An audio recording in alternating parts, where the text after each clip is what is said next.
alegria podermos estar juntos aqui nessa noite. Deus abençoe a vida de cada um. Deus abençoe a vida do nosso pastor, sua esposa linda. 25 anos, bodas de prata, merece uma comemoração, hein? Coisa séria, hein? Deus abençoe. Eduardo e eu temos nutrido um carinho muito grande por essa igreja. Essa igreja é uma igreja viva, de membros saudáveis. A gente percebe a manifestação viva do corpo de Cristo aqui na terra, através desse organismo vivo que é a IBTA. Deus abençoe.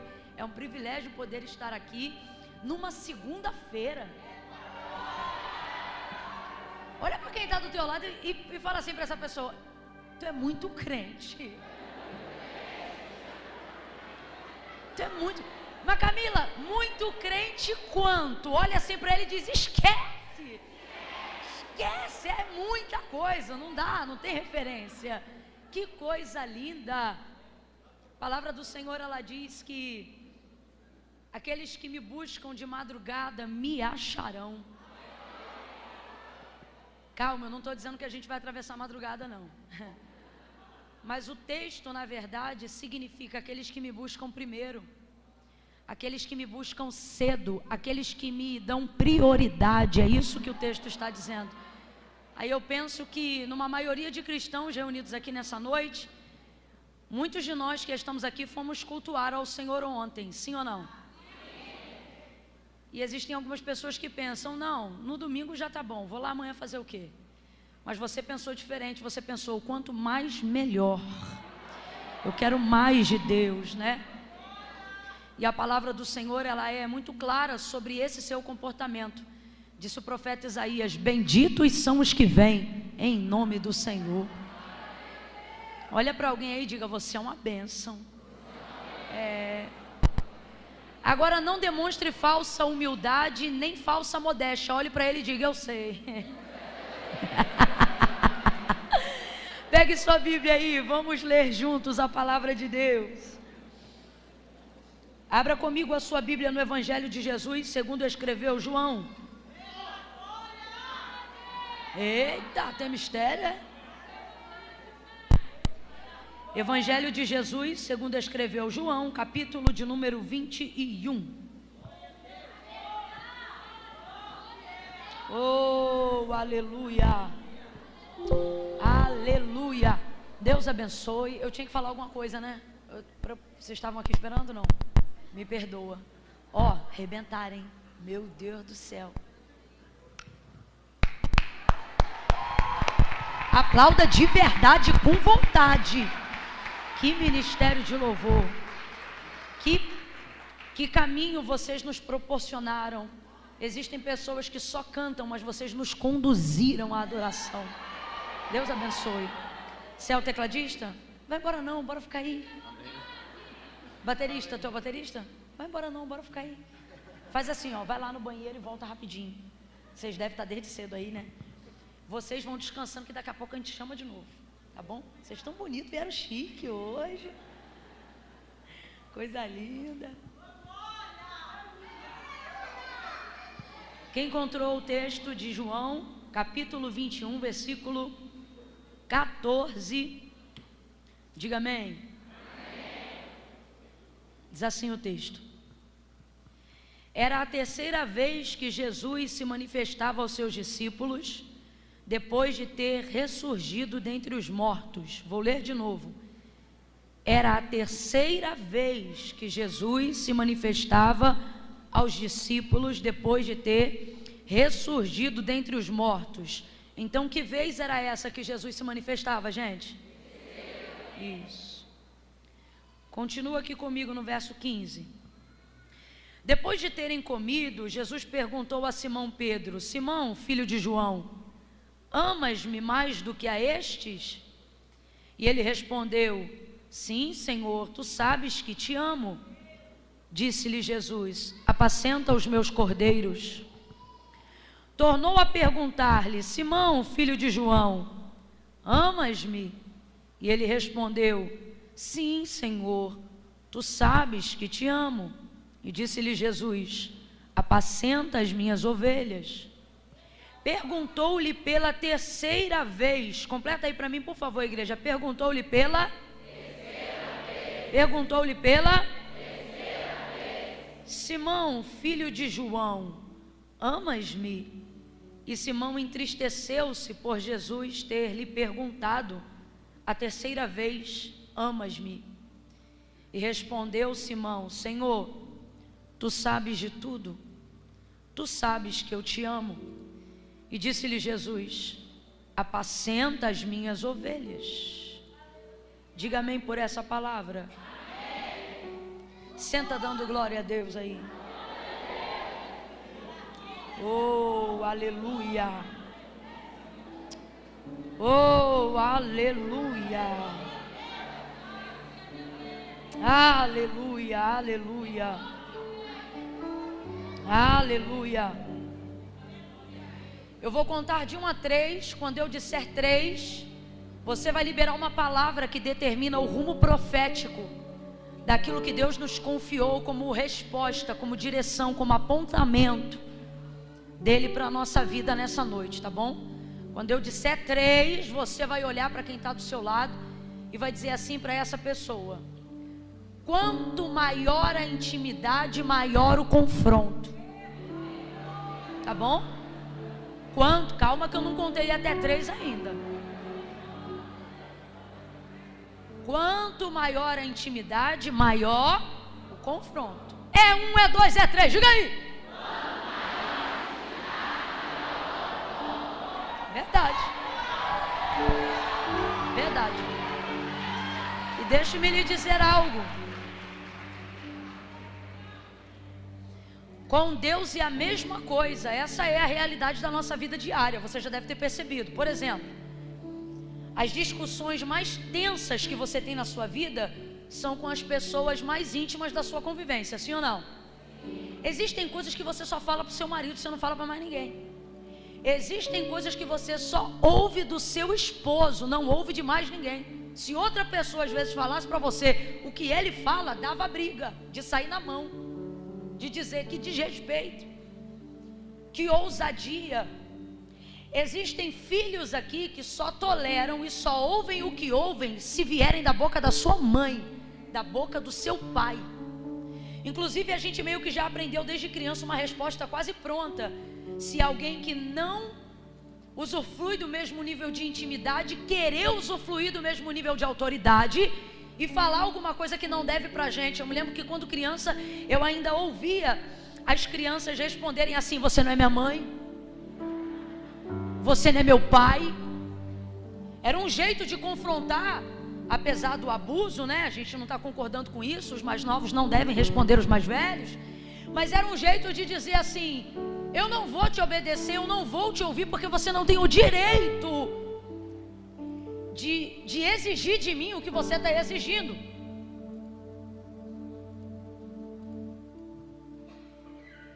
Então a intimidade, ela coloca a gente num padrão de proximidade muito grande com as pessoas. É por isso que nesses últimos dias você já deve ter percebido que as pessoas têm se agradado muito mais de viverem um relacionamento digital. Porque numa era digital, você não precisa me conhecer realmente. Eu vou mostrar para você o que eu quero que você veja. Então eu vou te educar a gostar de mim do jeito que eu quero que você goste de mim. E numa relação que está sendo construída, onde eu posso montar um personagem perfeito, uma pessoa perfeita, virtudes perfeitas, eu não desenvolvo em você a liberdade de me chamar a atenção, porque eu construo em você a ideia de que eu não tenho defeitos. Só que a verdade é que proximidade revela defeito.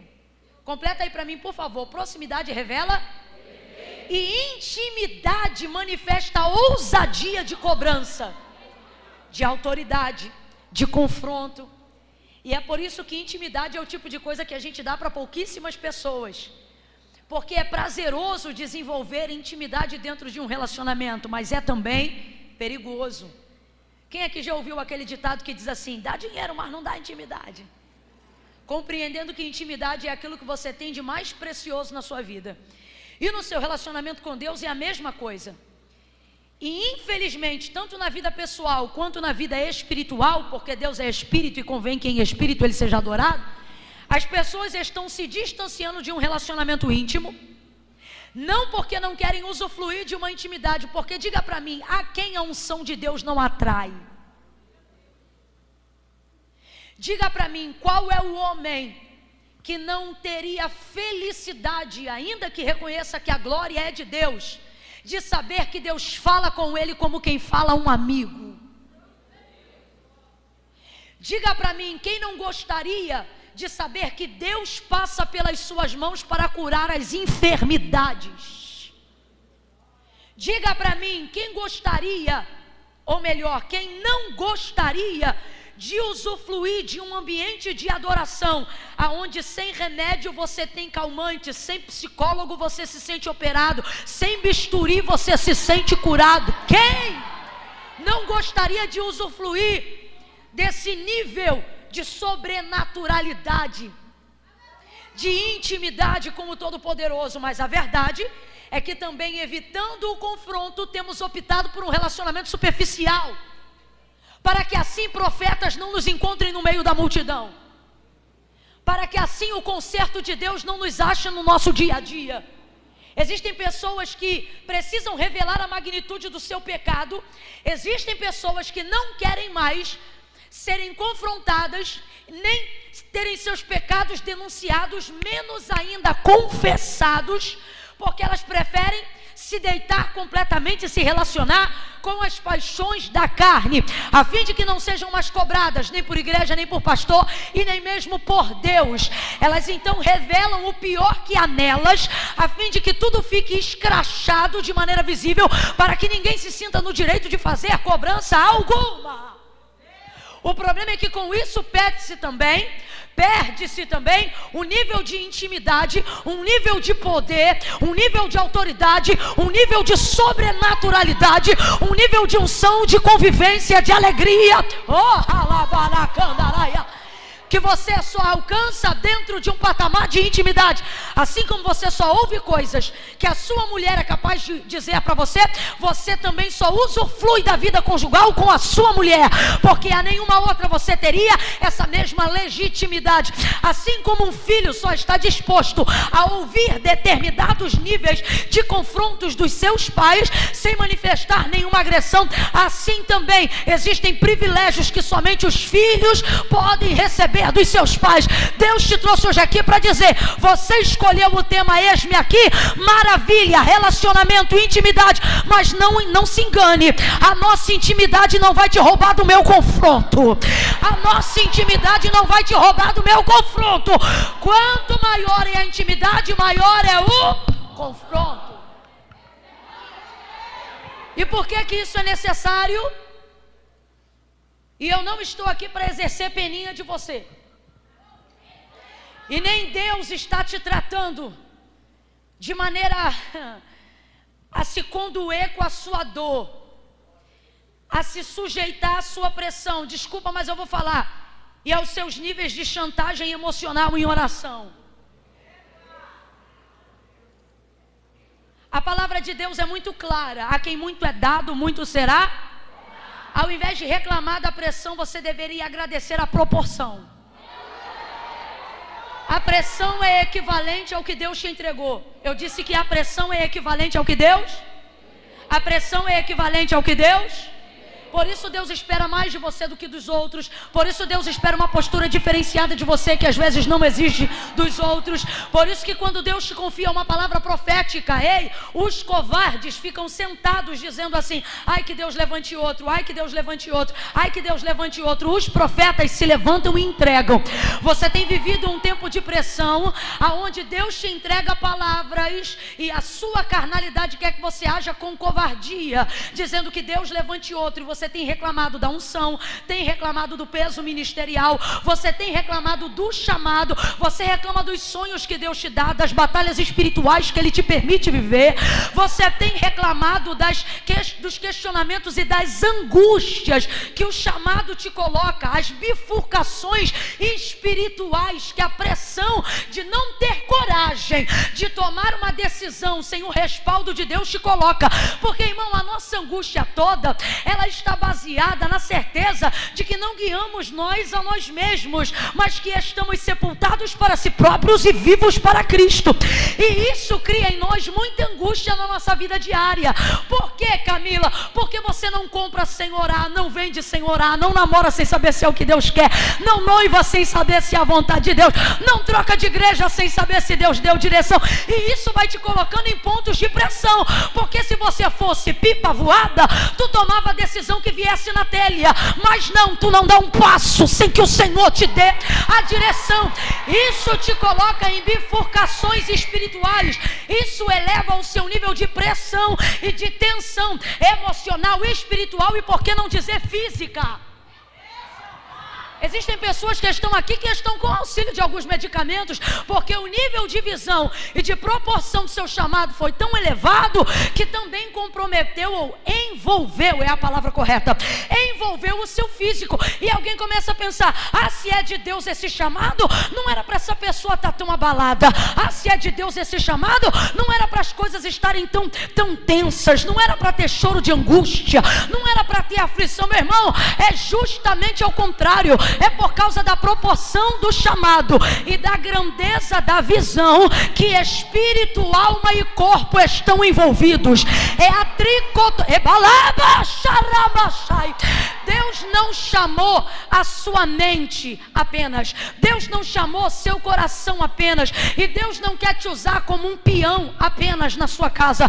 Deus está dizendo, eu estou alinhando toda a estrutura do seu ser, espírito, alma e corpo. E a organização da tricotomia do ser, ela está baseada na comunicação de Deus para nós, exatamente na mesma ordem que está escrita na palavra. Não é corpo, alma e espírito, também não é alma, espírito e corpo, é exatamente na ordem que eu disse outrora, espírito, alma e corpo. Então vamos lá. Quem governa o espírito, ele comunica para quem? Para a alma. E quem reage à comunicação do que a mente e o coração já entendeu? Então, se você já teve a comunicação do espírito, já aceitou, recebeu, se subordinou na sua alma, a única coisa que falta agora é você envolver o seu? Envolver o seu? E o que é o corpo? Execução daquilo que Deus entregou, essa matéria que serve para isso, para você desenvolver aquilo que já aconteceu na sua cabeça, aquilo que já está pronto dentro do seu interior. A maior parte das nossas angústias acontecem não porque não discernimos o comando do Espírito, não porque não temos certeza na nossa alma, porque temos, mas porque falta em nós ousadia para executar no corpo aquilo que Deus já entregou pelo Espírito e já convenceu a alma. Segundo ponto, se você crê no Deus que governa a sua vida, no Espírito que te chamou, se a sua alma já se convenceu dessa verdade e você coloca o seu espírito para conversar com a sua alma, como fez Davi. Por quê? Porque a alma não é, como é que eu vou dizer? A alma não trabalha sempre em concordância com o espírito. Ela não manifesta a vontade do espírito, ela manifesta a vontade das minhas emoções. Então, normalmente o espírito tem que converter, convencer, conversar com a alma. É por isso que Davi, ao orar, também salmodiava dizendo assim: por que te abates, ó minha alma? Por que te perturbas dentro de mim? Quem está conversando com a alma de Davi? O Espírito do Senhor que habita em Davi, a parte consciente, a parte que não fica em frangalhos emocionais, a parte que chega para governar e dizer: você sabe quem manda, você sabe que sua vida tem controle, você sabe que você tem um pai. A alma está doida para surtar, a alma está doida para... E o Espírito está dizendo: te controla, tu tem promessa, segura a tua onda, tu tem governo, tu está debaixo de uma palavra. A alma está doida para quebrar um prato, para dizer: eu vou surtar. E o Espírito está dizendo: não dá brecha para o diabo, segura firme, aguenta a ponta. Aí os nervos começam a entrar em frangalhos, porque duas partes indivisíveis. Eu disse duas partes o quê? Eu disse duas partes o quê?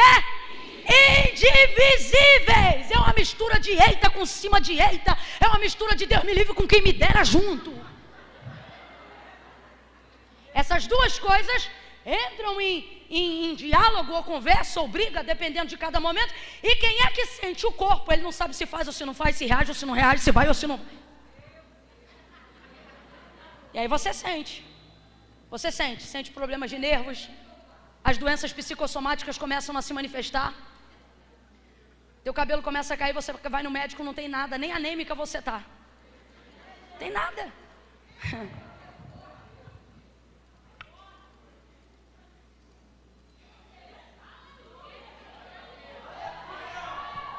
E quem não entende a força de um chamado, entenda isso aqui. Quem não entende a força de um chamado, vai sempre te confrontar com palavras confortáveis para te tirar desse ponto de pressão. Mas e se eu te disser que nessa noite Deus te trouxe aqui para dizer: eu não vou te tirar da pressão, porque é nessa pressão que eu vou te treinar, que eu vou te afiar. Orabacalachai. Ei. Meu Deus, eu estou sentindo uma unção poderosa de Deus aqui. Fica chateado comigo não, mas segura a mão de quem está do seu lado, por favor. Faça isso, coloque o seu corpo para obedecer um comando da palavra. Não, Camila, mas quem está falando é você. Mas não falo por mim, falo pelo Espírito. Crede em Deus e estareis seguros. Crede nos seus profetas e prosperareis. Segure a mão da pessoa que está ao seu lado. Atenda esse comando. Faça seu corpo obedecer isso. Diga assim para esta pessoa: a pressão não vai diminuir. É você que vai crescer. Diga para ele: a pressão não vai diminuir. É você que vai amadurecer. É você que vai crescer. É você que vai desenvolver. Aleluia! Porque você foi chamado. Você foi chamada. E Deus não vai abrir mão de você.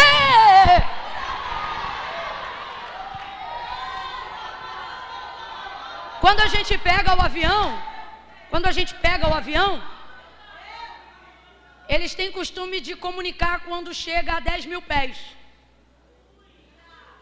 Tripulação, 10.000 pés. É um jeito de anunciar que a gente já vai entrar em voo de cruzeiro. Estabilidade.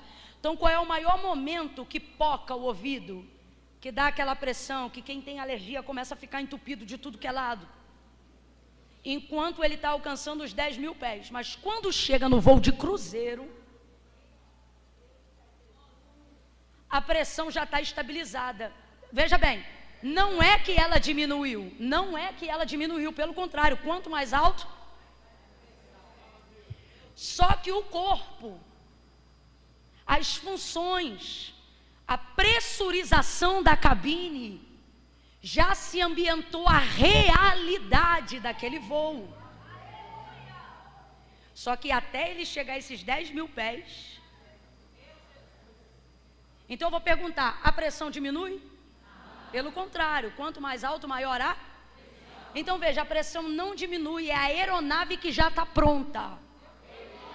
É a pressurização da cabine que já está estável. Você entrou hoje aqui dizendo: Deus, me alivia.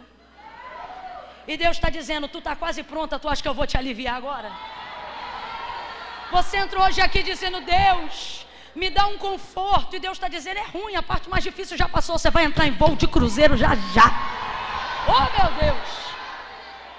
Só que eu venho da parte de Deus hoje aqui te explicar expressões, não para que você fuja dos confrontos, mas para que você aprenda a se comportar diante deles. Porque, irmão, ser provado no chamado não é fácil, mas fugir dele é muito pior. Veja a vida dos que fugiram, o quão frustrados eles são, o quão tristes eles são, o quão amargos eles são. Olha para quem está do teu lado e diga: só vai. Olha para ele e diga assim: porque eu nunca vi. Prega para ele e diz: porque eu nunca vi um voltar e ser feliz. Nunca vi.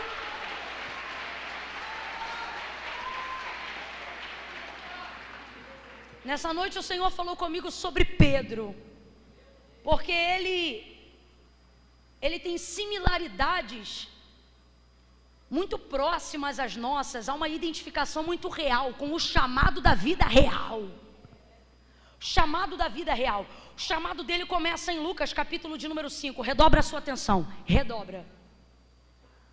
Em Lucas, capítulo 5, a epígrafe do texto diz: a pesca maravilhosa. Provando que, na verdade, Jesus não foi ali para fazer milagres. Aquela multidão que estava ali até viveu um grande milagre. Porque o texto diz que Pedro já havia trabalhado durante toda a noite, não havia pescado nada, e ele era pescador. Completa aí para mim, ele era pescador. Só que se ele não pescasse nada naquele dia, a empresa dele não iria à falência, e nem ele ia passar fome por causa de um dia ruim de pesca. Ele podia até não ter uma boa pesca, mas tem como na casa de um pescador não ter um peixe? Tem como na casa de uma costureira, ainda que não tenha um rolo de tecido, não ter um retalho? Tem como na casa de um pastor não ter uma Bíblia? Você está entendendo o que eu estou querendo dizer? Tem como na casa de um carpinteiro não ter madeira? Pode não ter um carvalho, pode não ter um tronco para uma grama, mas tem como não ter resquícios daquilo que se trabalha? Não tem como. Então, se Pedro não pescasse nada naquele dia, ele não ia morrer por causa disso, a empresa não ia falir por causa disso, nem ele ia passar fome por causa disso. Tanto é que ele pode não estar realizado, mas ele está ali lavando as redes, compreendendo que no outro dia a vida continua. Só que nisto vem chegando Jesus à beira do lago de Genezaré, junto com ele uma multidão, pede o barco de Pedro emprestado, ele ministra aquela manhã, Pedro está lavando as redes e está ouvindo. Quem ouve Jesus não consegue desprezá-lo, porque os próprios fariseus e até as pessoas que estavam acostumadas a ouvirem a lei na sinagoga, ao ouvirem Jesus falar a lei que eles já estavam acostumados a ouvir, ficavam maravilhados, porque eles diziam: ele fala o que a gente já sabe, mas ele fala como quem tem autoridade. Ninguém consegue desprezar, você pode até odiar, mas ser indiferente a ele, nunca. Ninguém consegue ser indiferente à presença de Jesus. E ele começou a ministrar. Pedro vai ouvir, gera expectativa em seu coração. Ele não sabe que Jesus é o Filho de Deus, ele acredita que está diante de um rabi, de um mestre da Galileia. E aí o texto diz que Jesus vai em direção a ele e diz assim: voltai ao mar alto e lançai as vossas redes para pescar. E Pedro vai responder: mestre, veja, olha como ele reconhece a autoridade. Ele não sabe que é o Filho de Deus, logo ele também não sabe que Jesus está ali para convocá-lo. Mas ele reconhece a autoridade nele, dizendo: mestre, rabi, havendo trabalhado toda a noite, nada apanhamos, mas sobre a tua palavra. Uma expectativa foi gerada no coração de Pedro enquanto Jesus ministrava aquela manhã, porque a Bíblia diz que a fé vem pelo ouvir e o ouvir da palavra de Deus. Como é que um homem que já havia desistido de pescar agora vai obedecer a alguém que ele acabou de conhecer? Então ele gerou expectativa e reconheceu a autoridade na palavra que Jesus acabara de ministrar naquela manhã. Aí ele volta sobre a palavra do Senhor. Quando ele lança a rede, uma quantidade de peixes tão grande, tão grande, tão grande, que o texto diz que o barco quase ia a pique. Quase, vem comigo e diga quase. Você está entendendo? Todo mundo que Deus chamou vai viver um quase. O barco quase ia a pique. Agora responda para mim com inteligência: o que vale mais, o barco ou a rede? Isso, tem gente na dúvida. Vamos de novo. O que vale mais, o barco ou a rede? Vamos então para outro nível. O que vale mais, o barco ou a rede cheia de peixes? Tem gente que dividiu. Gente, o barco sempre vai valer mais, porque é o barco que dá condições da rede ser lançada. Entende? Vão fingir que não aconteceu. Então vamos lá para um outro nível. A rede cheia de peixes ou o barco vale mais? O barco. Só que quando a rede está cheia de peixes, o texto diz que ela começava a romper, a rasgar.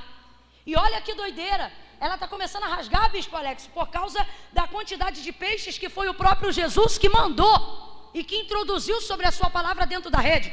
Então, preste atenção, Pedro está num dilema que só quem tem chamado vai entender o que eu estou falando aqui. É quando aquilo que Deus te mandou buscar é mais pesado do que a estrutura que você tem para receber. Você fica num dilema terrível quando a palavra que Deus liberou para você, ela tem uma unção de conquista tão forte, ela fala de uma promessa tão pesada, um ministério tão contundente, uma palavra tão sólida, uma unção tão poderosa, um dom tão precioso, que na medida que você vai em obediência, trazer para a superfície aquilo que Deus já te entregou, porque o que está acontecendo aqui no contexto de Lucas 5 é exatamente isso. O Senhor já liberou a palavra, o peixe já está na rede, sim ou não? Já está na rede, sim ou não? Só que o desafio não foi o peixe entrar na rede, foi Pedro trazer o peixe para superfície, para o barco. É o que Deus está dizendo, o que eu tenho para você eu já te dei. A parte difícil não é crer no que eu te entreguei. A parte difícil não é receber o que eu te dei, é sustentar o que eu te entreguei, é trazer para a superfície o que eu te dei, é colocar isso num campo de tangibilidade, é colocar isso num campo de acesso concreto. O peixe já estava na rede. Só que a dificuldade aqui é puxar, é trazer para cima, é evidenciar. Eu disse o quê? Qual é a palavra? Quando Eliseu, sucessor de Elias, pediu virtude dobrada do espírito que repousava sobre Elias, Elias disse assim para ele: tu me pediu uma coisa muito difícil. O que ele está querendo dizer? O que tu me pediu não depende de mim. Então vai ser da seguinte forma: eu vou te dar um sinal. Se tu me vires quando eu for tomado de ti, assim será. Se tu não me vires, não será. Ele fica apavorado com a envergadura da visão, porque está acontecendo no campo físico uma manifestação que se iniciou no espiritual. Um redemoinho de vento vem para catar Elias. A visão é tão gloriosa que Eliseu começa a gritar: meu pai, a expressão de judeu quando acha que vai morrer.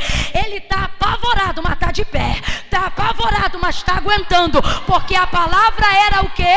Se tu me vires quando for tirado de ti, assim será. Se tu não vires, não será. Assim é o chamado, assim é a visão que Deus confiou a você, seja como pastor, como pai, como mentor, como líder, como empresário, como mãe. O que Deus está dizendo é: você só vai receber o que aguentar ver. Você precisa sustentar a visão. Ele pensa que vai morrer, mas não cai arrebatado não. Ele pensa que vai morrer, mas não se entrega não. O joelho dele certamente vai bater um no outro, mas ele não se entrega não. Olha o grito dele: meu pai, carros de Israel e seus cavaleiros. Elias sobe e some. Aí o texto diz que o que cai, quem lembra o que cai? O que cai? Agora responda para mim: a unção estava na capa? Não, porque senão quando o Eliseu tivesse pedido: é o que você quer, toma aqui, leva a minha. Mas ele disse: tu me pediu uma coisa difícil. O que isso significa? Porque o que você me pediu não depende de? Porque o Espírito está sobre mim, mas ele não é? Então vai depender de quem julga saber se você está apto para receber o que você está me pedindo. Então eu vou perguntar de novo: a unção estava na capa? Mas a capa era a capa não trazia a unção, a virtude do poder que Eliseu pediu, mas ela era a evidência de que já estava sobre ele aquilo que ele pediu. Então preste atenção, volta para Pedro. Aquele peixe é a evidência do que Deus está fazendo naquele momento, do que Jesus fez naquele momento. E esse é o maior desafio da nossa vida. Não é crer que Deus faz, porque está na nossa mão, a gente sente, o coração queima. O convite vem, do nada a porta abre, as pessoas contam. Deus desenha o nosso chamado diante dos nossos olhos e você não diz que não. A questão é o seguinte: vai poupar a estrutura com medo de afundar e vai soltar a rede, ou vai sustentar? Meu Deus. Vê quem está do teu lado, dá uma olhada bem, deixa ele perceber que tu está medindo ele. Deixa. Dá uma olhada assim e pergunta para ele: tu solta ou tu sustenta? Ajuda ele e diz assim: tu tem cara de que aguenta. Pega a mão direita, bota o mais alto que você puder, coloca a esquerda na mesma envergadura, vai.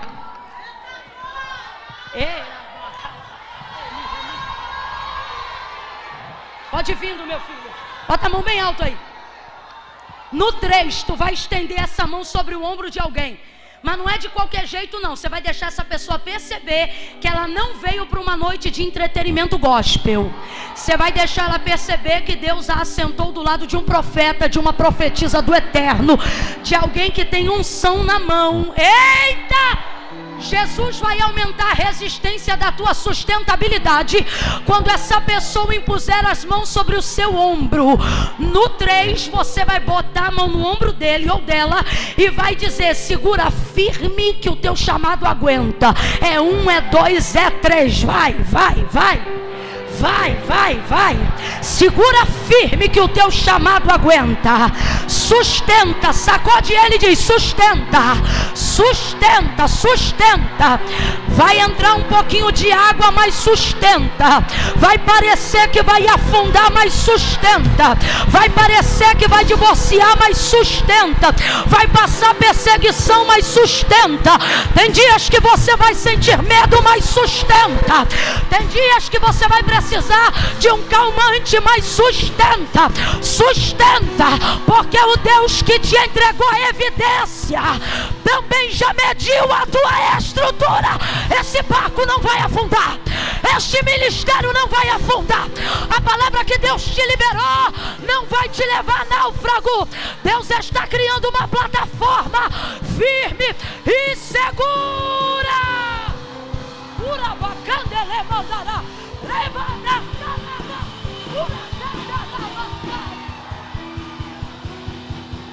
Sustenta, sustenta. O Senhor me trouxe aqui nessa noite para dizer: vai valer a pena, vai valer a pena. Esse é um dos primeiros passos. Deus está confrontando. Deus está confrontando.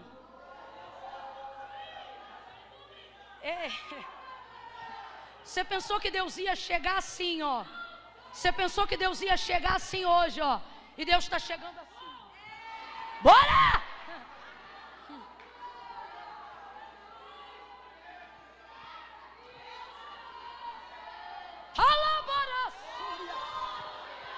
Ó, quando o Senhor deu o testemunho de Jó a Satanás, quando o Senhor disse assim a Satanás: tens tu visto o meu servo Jó?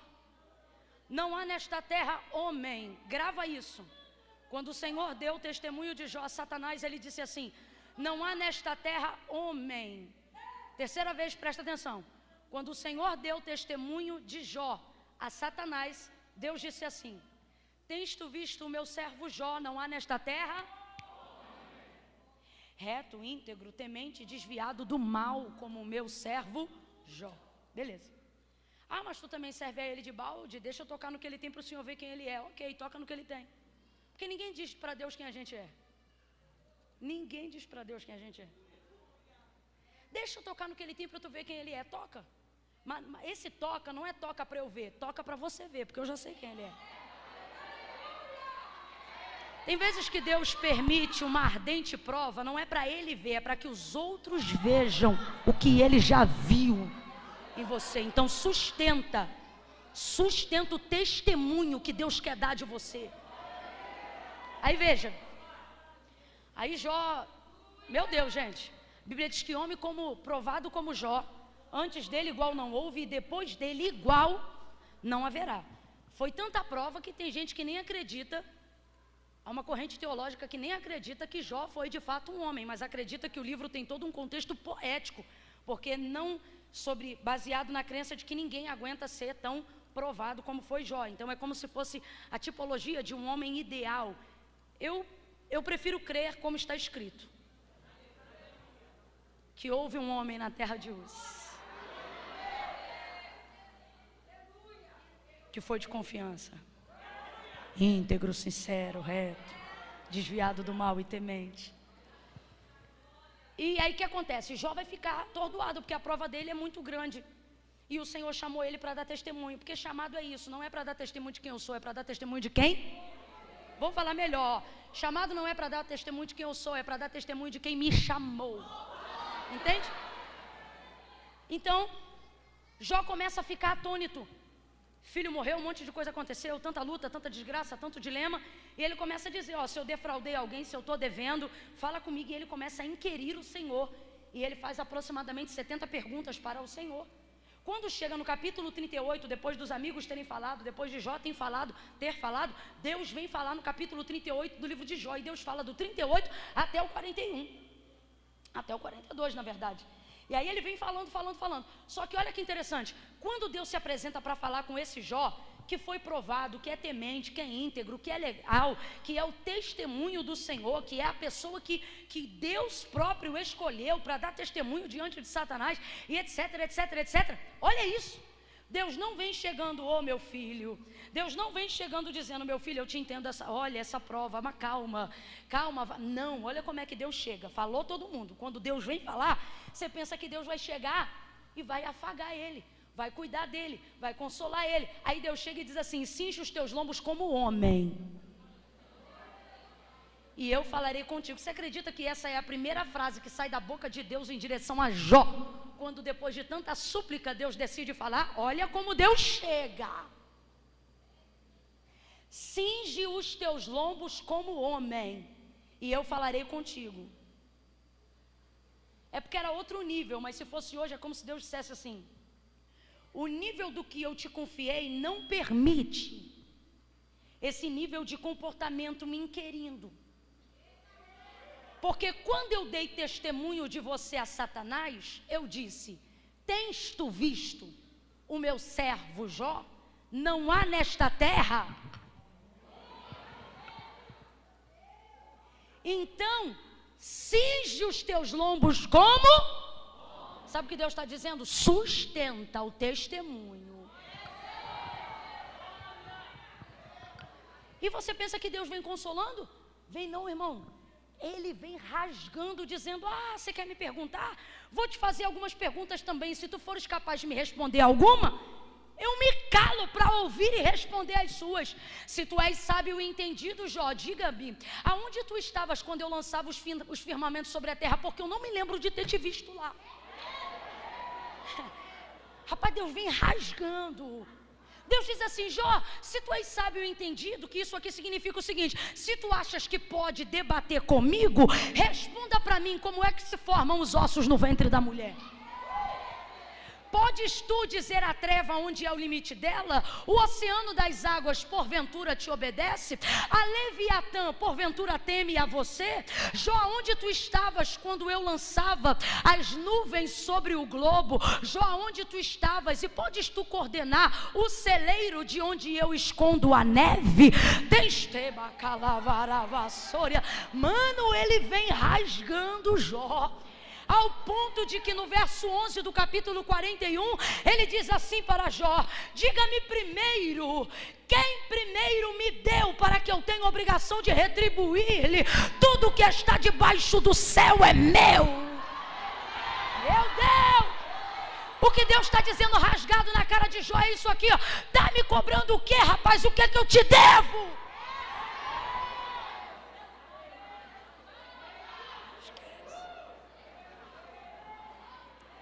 Cobrando o quê? Aí quando Deus fala tudo, Deus diz assim para ele, agora fala o que você quer dizer, eu vou te responder. Aí Jó, sábio como era, ele diz, agora eu me calarei, eu me inclinarei. Por que Deus confronta? Porque não quer perder a intimidade. Vou perguntar de novo. Por que Deus confronta? Por que Deus aperta? Por que Deus estreita? Por que Deus não tem peninha de você? Então quando a pressão aumentar, é Ele te trazendo para perto. É Ele te confrontando e dizendo, ei, Eu não quero de você só serviço, eu quero de você amizade. Eu não quero de você só serviço, eu quero de você relacionamento. Eu não quero fazer de você um incubador do meu projeto, eu quero fazer de você um administrador da minha obra. E sereis meus amigos, se fizerdes o que eu mando. Mas é impossível viver com Deus em intimidade se não houver diante dele subordinação. Por isso ele confronta. Volta para o chamado de Pedro e eu vou concluir em João 21. Olha isso, Deus o chama, traz para a superfície. Por isso nós estamos falando sobre sustentar testemunho. Irmãos, eu queria lidar com essa conferência hoje como uma grande onda de mover espiritual, mas eu estou vendo em letras garrafais aqui, ó, seminário, ebalavassúria. Deus está dizendo, hoje eu estou reformulando a sua mentalidade acerca da maneira como eu te chamei. Eu não quero você ver você saindo daqui reclamando do chamado que eu te dei. Eu quero ver você sair daqui de cabeça erguida, peito estufado, dizendo, bendito seja o nome do Senhor, que me chamou, que me trouxe para perto, que quis fazer de mim o seu amigo, que quis usar a minha casa para dar testemunho, que quis usar o meu nome para dar testemunho. Sustenta. Vou contar de 1 a 3 e você vai gritar e vai dizer sustenta. É 1, é 2, é 3, diga. Sustenta. Eduque a sua alma, diga de novo, 1, 2, 3. Sustenta. Diga para ela, 1, 2, 3. Sustenta. O Senhor não nos deu espírito de medo, nem de covardia, mas espírito de fortaleza. Sustenta isso aí, minha filha. Não é fácil para ninguém não, tá? Você sai desse fantástico mundo de Bob. Não é fácil para ninguém não, mas para quem foge é mais difícil. Então, sustenta. Pedro sustentou, e isso deu a ele legitimidade. Isso não mostrou para Jesus, porque Jesus já sabia quem era. Mostrou para ele que ele era capaz de sustentar momentos de pressão, de aguentar coisas difíceis. E mais do que tudo, ele era capaz de crer que quem está debaixo da palavra de Deus quase vai a pique, mas não afunda. Ele viu que o barco corria risco, mas ele se lembrava, eu não vim aqui por causa de mim, eu vim aqui debaixo de uma, é a palavra que te sustenta.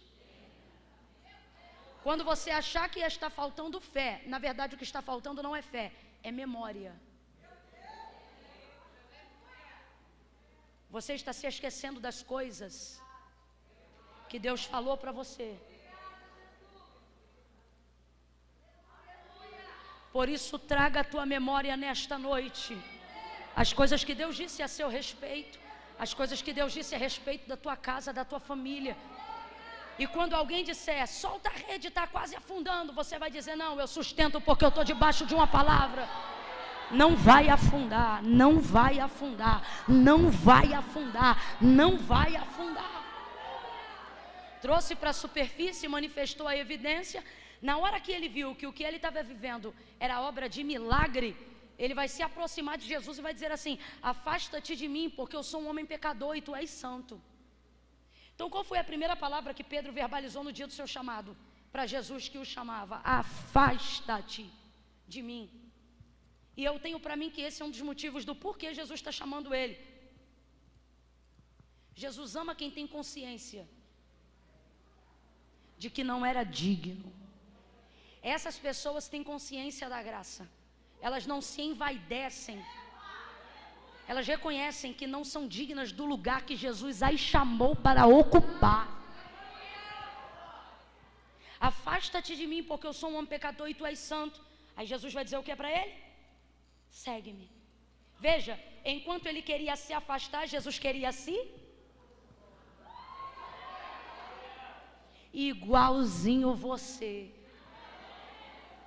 E você que está hoje aqui dizendo que é afastado, que é desviado, não é nada, tu é chamado. Desviado não frequenta culto segunda-feira, uma hora dessa. Não, Camila, mas é que eu só venho de vez em quando. Teu peito está gritando constância diante de Deus. Eu nunca vi uma pessoa dizer que é de qualquer maneira numa segunda-feira na casa de Deus, uma hora dessa. Você já podia ter levantado e ter ido embora há muito tempo, não tem arma na tua cabeça. Você sabe que não vai ter comida de graça no final do culto. Você só está aqui por causa de uma coisa: palavra de Deus. Você prova com isso que você sustenta. Aí você quer meter para mim aqui agora que você é desviado, que você é afastado, que você não... Você veio hoje aqui no culto só para dizer afasta-te, e ele veio hoje no culto só para dizer segue-me. Quanto mais ele queria se afastar, mais Jesus o queria aproximar, porque foi ali para chamá-lo.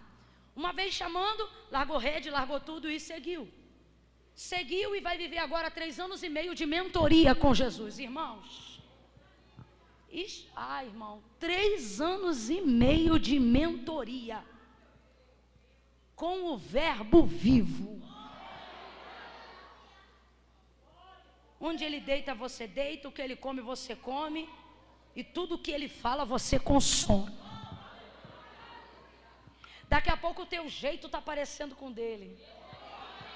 É muita intimidade. Completa aí para mim, é muita intimidade. Jesus está dizendo: eu não te chamei porque eu queria fazer de você uma projeção universal. Eu só te chamei porque eu queria que você andasse mais perto de mim. Você tem que entender que a força e a motivação do chamado é isso. Não é sobre ter foto em cartaz, não é sobre expulsar demônio. A maior prova do que eu estou te falando é que quando os discípulos voltaram bem-sucedidos de uma parte do seu chamado na obra de libertação, eles voltaram maravilhados dizendo: Senhor, os demônios se sujeitam ao teu nome, nós acabamos de expulsar um montão. Aí olha, Jesus vai dizer o que para eles? Não se alegrem por causa disso, se alegrem porque o vosso nome está escrito no livro da vida. Ou seja, não é pelo que vocês podem fazer contra eles, é pelo tanto que vocês podem ficar comigo, usufruir de mim. A alegria deve estar nisso. Quem está entendendo, diga amém. Então veja, 3 anos e meio, daqui a pouco Pedro está andando como ele, falando como ele, se comportando como ele. Porque intimidade e proximidade não revela só defeito, ela também desenvolve ambiente de hábitos semelhantes. Quando você ouve muito alguém, ou anda muito com alguém, ou fica muito com essa pessoa, você acaba pegando os trejeitos dessa pessoa, os bordões dessa pessoa, a maneira dessa pessoa, sim ou não? É natural da convivência. Só que Jesus vai dar uma despertada em Pedro na celebração da última ceia, porque ele será capturado e será levado ao Calvário. Então ele vai dar para ele uma palavra de ordem, vai dizer: olha, Simão, Simão, Satanás te pediu para peneirar como trigo, mas eu roguei ao Pai por ti, para que não desfaleças a tua fé. Então quando tu te converteres, fortalece os teus irmãos. Veja, não é porque foi chamado que já está convertido. A arrogância de quem esquece que não é digno do chamado faz essa pessoa pensar que ela já está totalmente pronta. O que mais derruba as pessoas que Deus chamou, o que mais derruba as pessoas que um dia disseram: eis-me aqui, é a arrogância de acharem que já estão prontas só porque foram escolhidas. Pedro acabou de cear. Pedro acabou de cear. E Jesus está dizendo para ele: Satanás está te cirandando como trigo, mas eu roguei ao Pai por ti. Olha o que Jesus está dizendo. Jesus está dizendo: eu intercedi por você, para que o inimigo não te toque, porque você não está pronto. É isso que ele está dizendo. Ele te pediu como trigo, você não está pronto, é trigo novo. Mas eu roguei ao Pai por ti, para que você não seja provado agora. Por quê? Porque ele não está pronto para ser provado, para que não desfaleças a tua fé. Agora é aqui que pega. Então, quando tu te converteres, gente, tá na cara, não estou inventando não. Então, quando tu te converteres, aí eu te pergunto: Pedro já estava convertido? Mas já tinha sido chamado? Mas já estava convertido? Mas já tinha sido chamado? Mas já estava convertido? Já era escolhido, sim ou não? Mas já estava pronto? Mas já era escolhido? Mas já estava pronto? Não são dogmas, não são ritos, mas é um coração contrito e quebrantado, um espírito voluntário Presta atenção que eu não vim pregar heresia. Eu não estou dizendo que você não tem que estar atrelado ao corpo de Cristo. Membro fora do corpo morre, apodrece. O que eu estou dizendo é que o que valida o seu chamado não são os ritos que você manifesta do lado de fora. Ele tinha acabado de o quê? Mas não estava o quê? Mas é a obra que você deixa ele fazer do lado de... Agora veja como Jesus é tão generoso, que ele entende que a obra do lado de dentro pode não estar pronta, mas você já está apto para começar a desenvolver o chamado, desde que você aceite que a obra comece. Ele não espera você terminar o seminário para poder manifestar uma unção sobre a sua vida. Ele não espera você ter 10 anos de igreja para te habilitar para algo que ele te escolheu fazer. Estou falando verdade ou mentira? Não, muitas vezes ainda andando, cambaleando, ele já começa a te moldar, ele já começa a queimar teu coração e a dizer para que te chamou.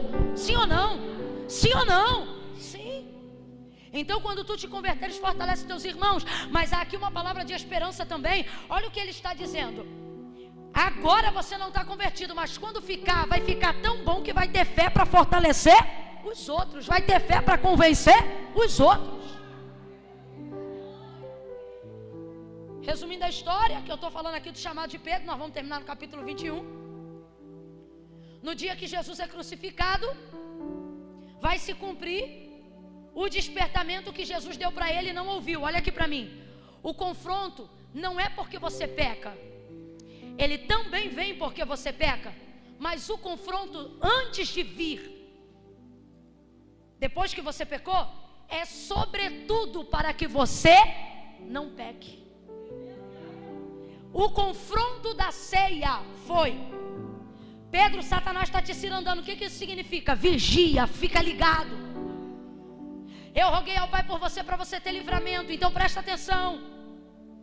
Quando tu te converteres, o que eu estou dizendo? Eu estou vendo que você não é convertido, mas você vai se converter. Vai dar tudo certo, mas fica ligado. Olha como o abençoado responde: estou pronto.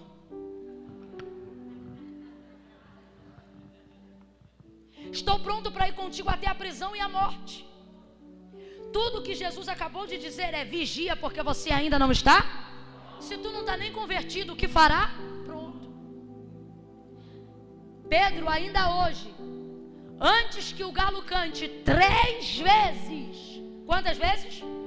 Quantas vezes? Tu me negarás. Ah, gente, que tristeza. João conseguiu introduzir ele no pátio que dava para onde Jesus estava próximo a ser julgado. Ele entrou. Quando ele entrou, tinha uma fogueira. Acompanha comigo. Quando ele entrou, tinha uma fogueira. Ele sentou ao redor daquela fogueira para se aquecer. Jesus está sendo julgado do outro lado. Alguém olha para ele, porque lembra, são 3 anos e meio de mentoria. Já fala parecido, anda parecido, tem um jeito parecido. Porque a intimidade que tem confronto, o melhor da intimidade não é o confronto, o melhor da intimidade é a intimidade. Uma mulher olha para ele e diz assim: tu és um dos tais. Você está maluca? No medo ele diz: tu estás louca. Por que ele sente tanto medo? Porque não estava pronto. Eu não conheço ele. Aí passa mais um pouco, daqui a pouco vem um homem e diz: és um dos tais. Eu te vi com ele. Ele diz: eu não sei do que você está falando. Segunda vez. E então vem alguém e aponta com assertividade dizendo: você está entre eles, você é um dos dele. Ele diz: eu nunca o vi. Agora vamos lá. Por que Jesus chamou a atenção dele depois da ceia? Se os 12 brigaram na ceia, os 12 não, os 11, porque Judas já tinha saído na última ceia.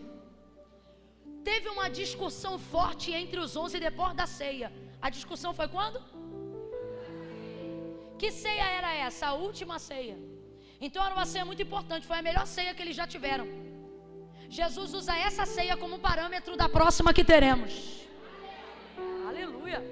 Essa ceia foi tão boa, porque Jesus dirigiu a ceia, Jesus pregou na ceia e Jesus cantou na ceia. Ah, gente, você não entendeu, não? Imagina você vindo para esse culto aqui hoje, alguém perguntando assim para você: quem vai pregar? Aí você: quem vai dirigir o culto? Aí você: Jesus. Aí a pessoa pergunta assim: tá, mas quem vai pregar? Aí você diz: Jesus. Aí a pessoa diz assim: tá, mas o louvor tá com quem? Tu acredita que ele vai cantar também? Imagina um culto onde o homenageado é também o celebrante. Imagina um culto onde o ministro é o próprio ministério. Eu não consigo imaginar uma ceia. Ainda bem que está chegando perto aquele dia. Imagina, Jesus prega, corpo, cálice, e o texto diz que depois que eles terminam de cear, ele canta. Camila, imagina Jesus cantando depois da ceia. Ia ter que me catar capar, irmão. Jesus canta. Aí olha o que o texto diz: quando ele diz que vai se ausentar, eles começam a discutir. Que ridículo. Sabe qual era o motivo da discussão? Uma vez que Jesus vai se ausentar, quem entre eles será o maior? Ai, que vergonha.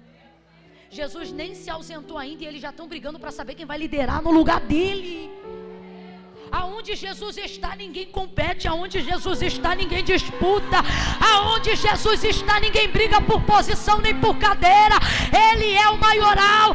Aonde Jesus está, nós devemos nos comportar como João Batista: que eu diminua, que eu diminua, que eu diminua, que ele cresça, que eu desapareça, que ele apareça.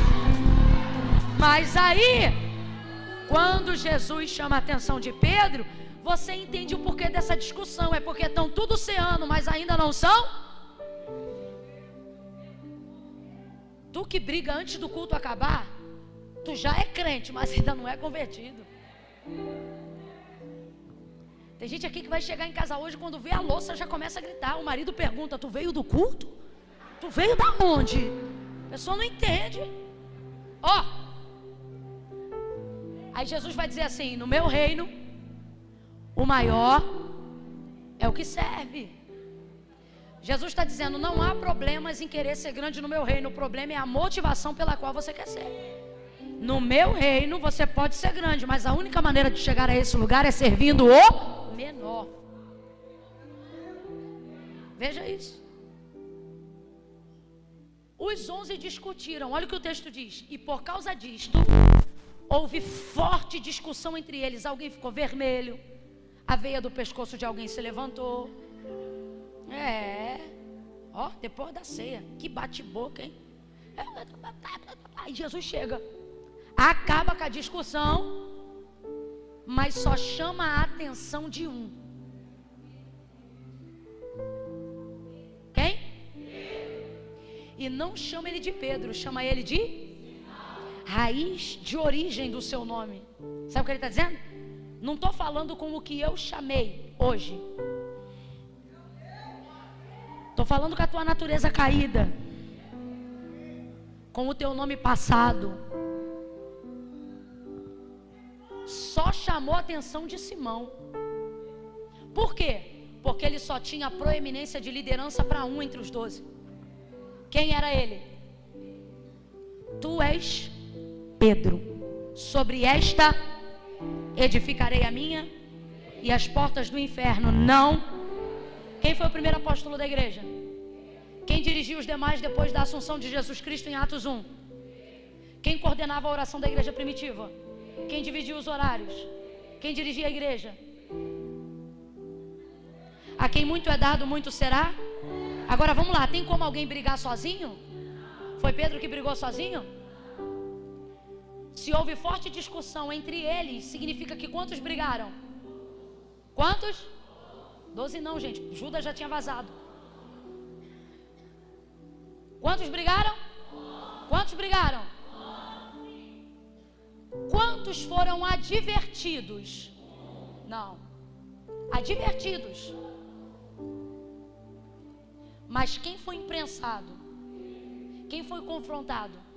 Quem foi repreendido? Você diz assim: eu não sei porque tem coisa que só acontece comigo. E Jesus está dizendo: porque tem coisa que eu só vou fazer com você. Então eu não vou dar para você o que os outros pensam que é um privilégio. Escute isso aqui: não ser confrontado por Deus não é um privilégio, é uma derrota. E aí eu não estou falando dos discípulos, porque todos foram advertidos. Eu estou falando daqueles que pensam que podem vir para a casa de Deus e continuar com vidas e mazelas e pecados como se nada tivesse acontecido. Sabe por quê? Porque Deus não fala com eles no sonho, Deus não fala com eles na boca de profeta. Eles não se sentem confrontados por uma palavra como essa. Eles não desejam ser cristãos melhores. E eles pensam: comigo, meu relacionamento com Deus é de boa, Deus não me repreende em nada. E você só pensa em pisar fora da linha, Deus já levanta profeta que marcha e bota dedo na tua cara. Você só pensa em fazer uma coisa errada, Deus te dá um sonho pior do que de um pesadelo. Você só imagina de fazer o que não deve, o temor do teu corpo, do coração te abraça de tal forma que você começa a pensar até que vai morrer. Tu pede perdão até por pecado que não cometeu, de tão apavorado que tu fica. Aí você diz: puxa vida, Deus, o outro tá no 7º casamento, tu não fala nada. O outro já trocou de igreja 400 vezes, é o 4º ministério que ele abre, e eu aqui, Senhor, te servindo em fidelidade, e é só lapada, pega de um lado, pega do outro, vai para cima, vai para baixo. Senhor, tu me ameaça até com leito, dizendo que até em leito tu vai me colocar se eu não fizer a tua obra, e o outro lado tu não fala nada. Jesus está dizendo, está reclamando de quê? Com ele eu já não falo há muito tempo, mas com você eu ainda falo, e nisto está a glória do teu chamado, nisto está a glória do teu chamado. Pega na mão de quem está do teu lado, segura aí, segure a mão de quem está do seu lado, segure a mão de quem está do seu lado, aperta a mão dessa pessoa e diz: ele te estreita, te aperta, repreende, castiga, disciplina, porque ele tem intimidade, ele te ama, ele te ama. Isso não é ódio, isso é amor. Isso não é ódio, isso é zelo. Isso não é ódio, é ciúme do Espírito Santo. O teu chamado está na mão dele. Então agradece a pressão, agradece as aflições, agradece as angústias e sofre o bom combate como um combatente de Cristo.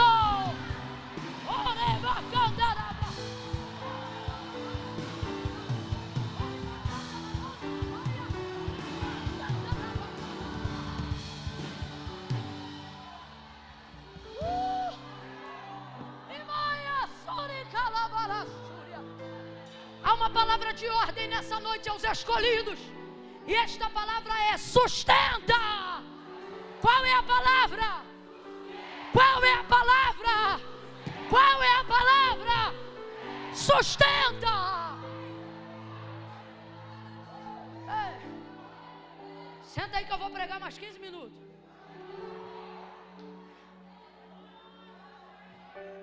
Sustenta.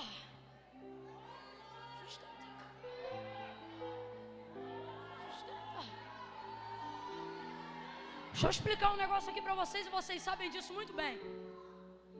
Dia 2 agora de junho, tive a alegria de julho, tive a alegria de fazer 18 anos de casada com meu marido.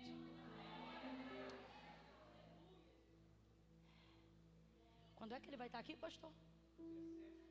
17 de agosto. Ele, eu posso dizer, após mim virá um que é maior do que eu. Quem esteve aqui no Ouça, que nós ministramos aqui? Aquele dia Eduardo pregou tanto, que aconteceu uma coisa que nunca aconteceu em todos esses anos. O pessoal me via ali, sabendo que eu ia ter que vir depois dele. Léo, Camilo, o pessoal dizia assim: calma, Deus é contigo. O pessoal, eu tenho um amigo que ele botou a mão no meu e falou assim: amiga, fica tranquila que eu estou orando por você, Deus vai te usar também. Daqui a pouco veio o terceiro, estou falando sério. Veio o terceiro e falou assim: calma, Deus é contigo. De tanto que ele pregou, foi um absurdo. Tá maluco, o que foi aquilo?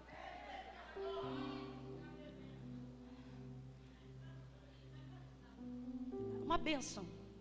Homem de Deus. Meu. Até me distraiu, mulher. O que eu ia falar?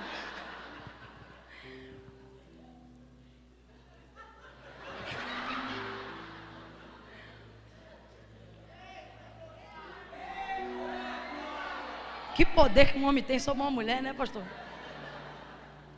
Enfim, ele vai estar aqui dia 17. Fiz 18 anos de casada com ele. Estou tentando lembrar, calma aí. Era uma coisa que tinha a ver com o que eu estou pregando.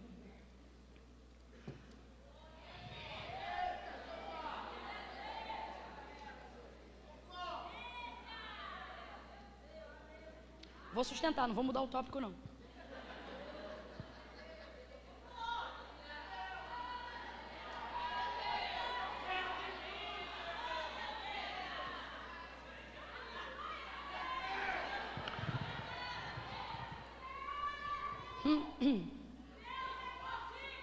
Amém.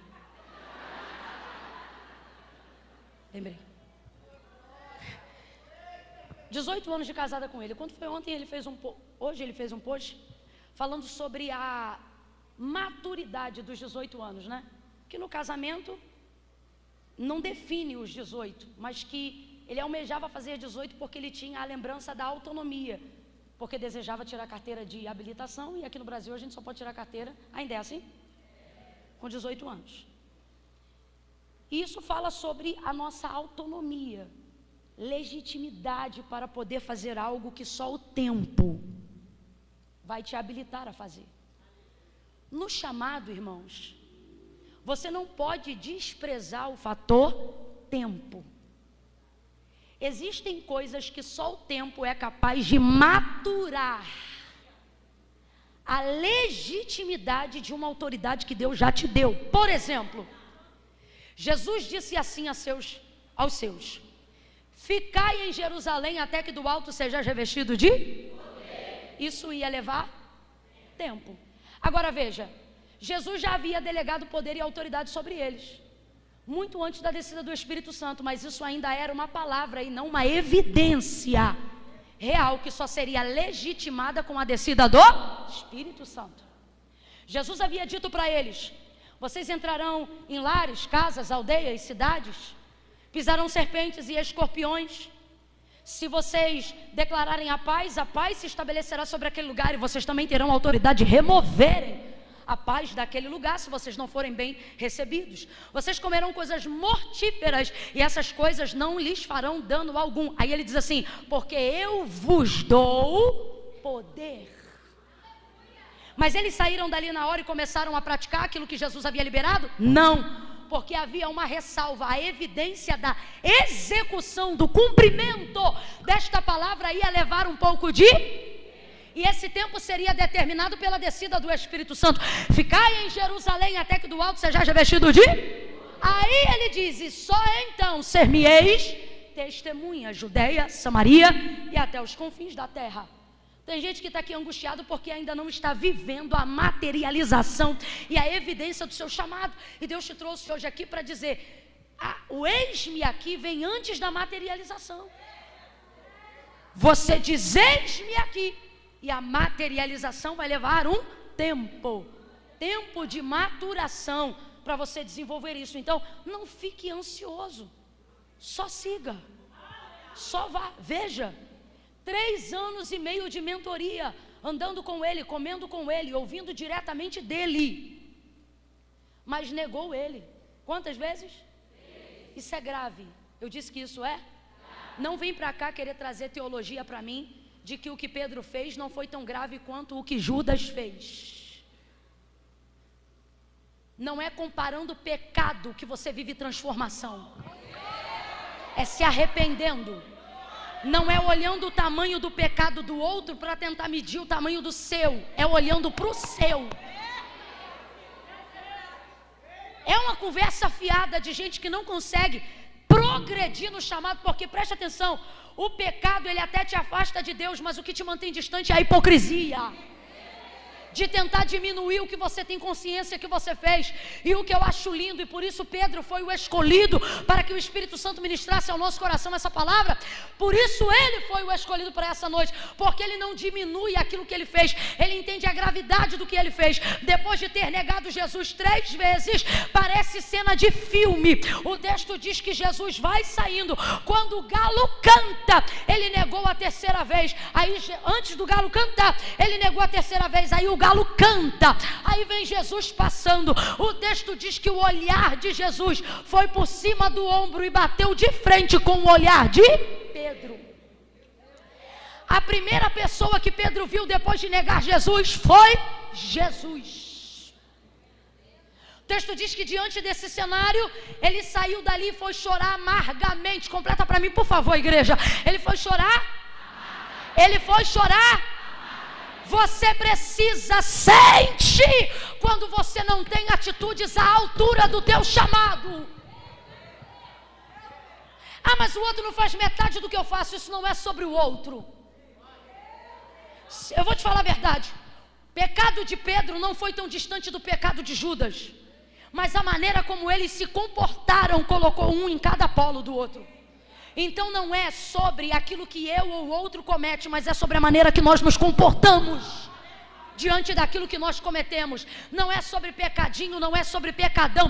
Você quer ver uma coisa que me aborrece na internet? É quando alguém manifesta a evidência de algum pecado, ou alguém está apontando às vezes até um crime, e aí embaixo nos comentários a pessoa vem: pior é fazer tal coisa, pior é fazer coisa e tal, pior é pastor que faz isso, pior é crente que faz aquilo. Isso não é uma disputa sobre quem faz mais desgraça. Isso é uma régua sobre quem quer se consertar. E eu não consigo me consertar diminuindo o que eu fiz diante da grandeza de erros que os outros cometeram. Quem peca não se justifica, confessa. Foi isso que Pedro fez e eu acho isso tremendo. Ele não se justifica, ele confessa, mas olha o contexto. E agora eu encerro no 21. Ele ficou mal, muito mal. Só que ele já tinha sido chamado e ele já era escolhido, e a unção da proeminência já estava sobre ele. Olha isso. Quando você é chamado, mas fica fora do teu chamado, tu continua sendo influente. O problema é que tu leva as pessoas ao erro. Ele está na beira da praia, voltou para aquele lugar onde Jesus chamou ele, e eles estão meio que entediados. Aí ele diz assim: eu vou pescar. Aí os outros dizem: vamos contigo também. Olha o poder da influência. Se ele dissesse: vou para a sinagoga, os outros diriam: vou contigo também. Se ele dissesse: vou orar, os outros diziam: vou contigo também. Você está entendendo por que Deus te cobra de um jeito diferente que não cobra os outros? Porque lá na tua casa, se tu disser assim: vou dormir até meio-dia, eles dizem: vou dormir também. Tem alguém rindo porque sabe que é verdade.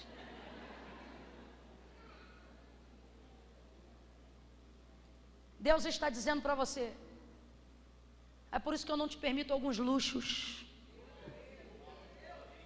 Não é porque você não merece, não é porque eu não te amo, é porque eu sei o tanto que você influencia. Você quer ver uma coisa que te aborrece? O tal do todo mundo pode menos eu. E não é nada às vezes ligado nem a pecado nem a moralidade, ok? Simplesmente está ligado à influência. Uma peça de roupa boba, que é só uma peça de roupa no corpo de outra pessoa, mas se for no teu corpo, você diz: Jesus, tem nada a ver, minha denominação permite, minha igreja permite, dogma religioso da minha instituição permite, e ele diz: todo mundo permite, menos uma pessoa. Eu não permito. Isso aí é intimidade, é ou não é? É intimidade, é você e Deus. Mas é por quê? Dependendo do raio de envergadura da tua influência. Olha que doideira. Pedro está dizendo: vou pescar. Eles dizem: vou também. Qualquer outra coisa que ele dissesse: se eu vou, os outros diriam: também vamos contigo. É por isso que Deus aperta. Aí se liga. Jesus morreu, e eu fecho a Bíblia aqui. Pedro negou e não teve oportunidade de pedir perdão. Mas ele ainda está em processo de arrependimento. Jesus ressuscita dentre os mortos no terceiro dia. Pior do que pecar contra Jesus, sem ter podido pedir perdão, é saber que quem eu devia voltou dos mortos.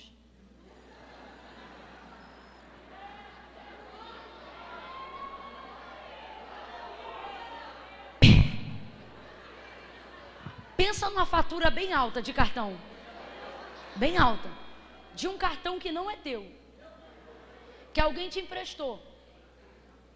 Mas alguém disse, ó, morreu, o pessoal lá vai anular, o óbito vai chegar lá, acabou.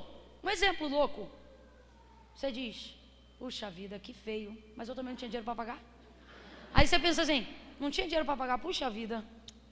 Ai, que triste, meu Deus, que vergonha. Ah, meu Deus, que vergonha. Meu Deus, não paguei, meu Deus, fulano morreu e eu devendo. É horrível, sim ou não?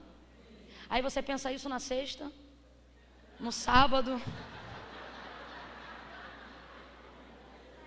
no domingo de manhã, Maria Madalena entra na tua casa onde tu está escondido e diz assim, Jesus ressuscitou. Vocês conhecem aquela música da Midinha que diz assim, não sei se me alegro ou choro, não sei se eu choro ou me alegro. Mais ou menos isso, aquela mistura de Deus me livre com quem me dera, Deus me livre, quem me dera, Deus me livre, quem me dera. Imagine, Jesus aparece a primeira vez na casa, aonde Pedro e os demais estavam juntos. E ele não faz cobrança, ele chega e diz assim, Pai seja convosco.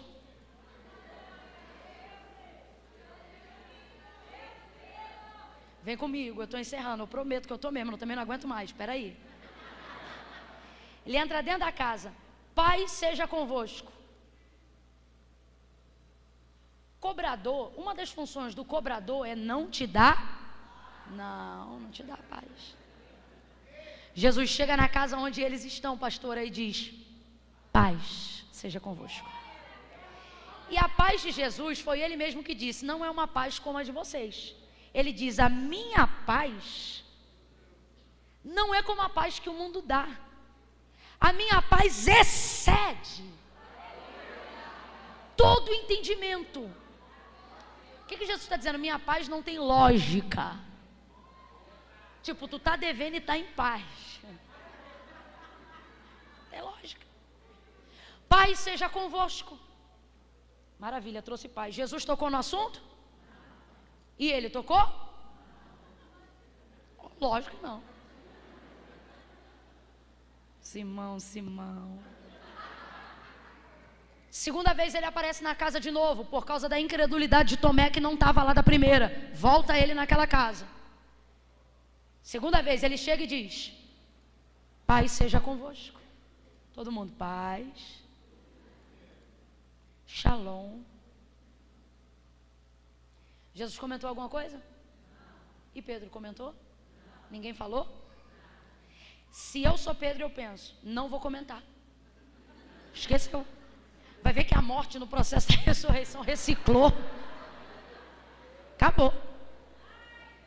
Ele não comentou, eu não comentei. Tá tudo em? A gente mexe em coisa que tá em. Mexe? Fala a verdade, mexe? É ruim, o outro faz de som, se você faz egípcio e diz, vambora. É ou não é? É ou não é? Mas com quem tem intimidade não passa nada. Quando a tua mulher diz assim pra você, não, tá tudo bem. Tranquilo. Do nada, pode passar um dia, 2, 3, 4. Ela diz assim, engraçado.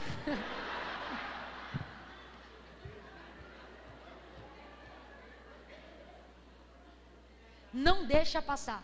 Quando você tem intimidade com a pessoa, nenhum olhar você deixa passar. Pode não falar na hora, pode não falar depois, mas depois você comenta aquele dia, aquele negócio lá, o que foi aquilo? Estou mentindo, gente? Não, se você tem intimidade, você não deixa passar. Você diz assim, olha, por que você quer continuar tendo trânsito livre na intimidade? A não ser que você comece a levantar um muro invisível, sim ou não? Aí você se aproveita dessas coisas para já dar um chega para lá, sim ou não? Não vem de sonsice, sim ou não? Mas quando você quer continuar tendo tráfego de intimidade, você não deixa passar? Se eu te disser que Deus te parou nesse culto até agora, te encheu de paz, de poder, de unção, mas vai te despedir daqui dizendo, não vou deixar. Sabe aquelas feridinhas que você pensou, nem dói mais? Ele diz, não dói porque eu não arranquei a casca. Você vai ver quando eu arrancar a casca.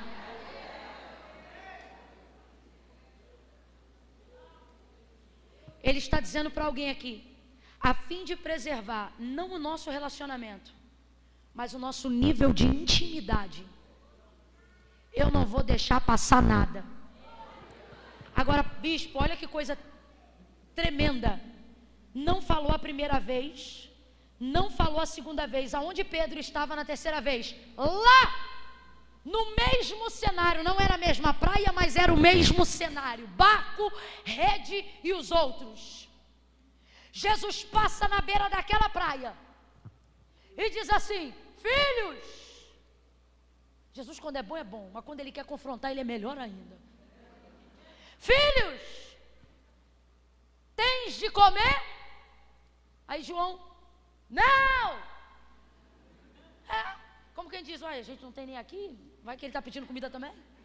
É tipo isso. É porque se romantiza muito, mas o texto é isso. Não. Aí o homem, que eles não sabem que é Jesus, diz de lá: joga a rede para o lado direito. Direito fala de destra, direito fala de justiça, direita fala do que é reto. Nas entrelinhas Jesus está dizendo: volta para o caminho. Nas entrelinhas Jesus está dizendo: não chamei vocês para isso, por isso que não está dando certo. Nas entrelinhas, você está me entendendo? Joga para o lado direito. Direita. E direita. E direita. Direita. Aí eles pegam a rede, jogam para o lado direito. Parece um déjà vu. Tranco no barco. Deu um tranco, porque não era uma multidão como antes, mas eram 153 grandes peixes. Tranco no barco, puxa. Quando puxa, olha o déjà vu de João. Pedro. É o Senhor, Pedro. Pedro é o Senhor. Pedro, a crise da culpa. Se vê, quando o pastor te encontra na rua. A crise. A crise de Pedro. Caiu, rapaz, ele deu um mergulhão na água. Tchubum.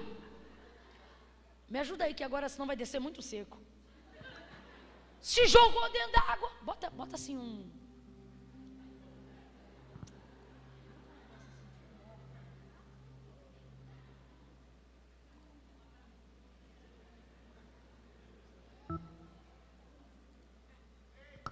Glória a Deus.